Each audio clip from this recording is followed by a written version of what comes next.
Once upon a time, there was a king and there was a queen. They were really saddened though because they didn't have any children.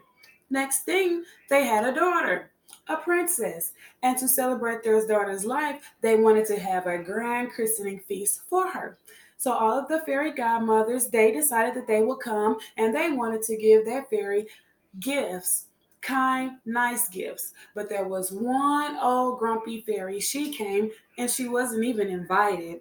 She decided that she wanted to give the princess an unlucky gift that would have her prick her finger at the age of 17 and she would die. So when the fairy that tried to stop that gift from coming, she decided to tell her that it's okay if you prick your finger. You'll just fall asleep in a nice, beautiful sleep for 100 years, and you're going to wake up and be perfectly fine.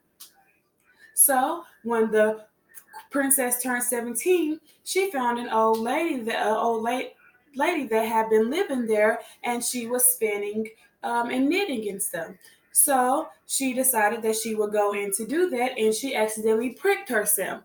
So that was the same thing that the old grumpy lady said that would happen to her when she turned 17. But what happened? She fell into a nice, beautiful sleep.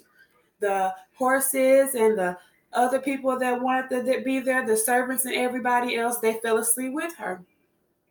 So then there was a prince who was ready to find his princess, and luckily Sleeping Beauty would be his princess. He found her, he kissed her, and she awakened, and everybody else awakened as well.